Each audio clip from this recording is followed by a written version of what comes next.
കാട്ടാക്കടയിൽ ബസും ബൈക്കും കൂട്ടിയിടിച്ച് 2 യുവാക്കൾ മരിച്ചു. മലയം സ്വദേശികളായ അജിൻ, സനൂഷ് എന്നിവരാണ് മരിച്ചത്. അഞ്ജു ചേരുന്നു. അഞ്ജു, വിശദാംശങ്ങൾ. അപകടമുണ്ടായത് ഈ കാട്ടാക്കടയിൽ നിന്ന് മെഡിക്കൽ കോളേജ് ഭാഗത്തേക്ക് പോവുകയായിരുന്ന ബസും ബൈക്കും കൂട്ടിയിടിച്ചാണ് ഒരു ദാരുണമായ സംഭവം ഉണ്ടായത്. ഈ അപകട സ്ഥലത്ത് വെച്ച് തന്നെ ഈ 2 യുവാക്കളും മരിച്ചു. ഈ ബസ്സിലേക്ക് യുവാക്കൾ അമിത വേഗതയിലെത്തിയ ഈ യുവാക്കളുടെ ബൈക്ക് ഈ ബസ്സിലേക്ക് ഇടിച്ചു കയറുകയായിരുന്നു. അവരെ ആ ഒരു സമയം തന്നെ ആശുപത്രിയിലേക്ക് എത്തിക്കാനുള്ള നടപടികളൊക്കെ സ്വീകരിച്ചെങ്കിലും അവര് മരണം സംഭവിക്കുകയായിരുന്നു.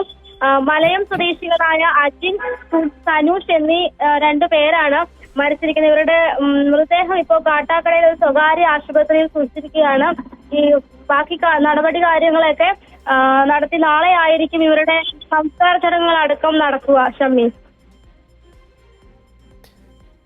അഞ്ജുവാണ് വിവരങ്ങൾ നൽകിയത്.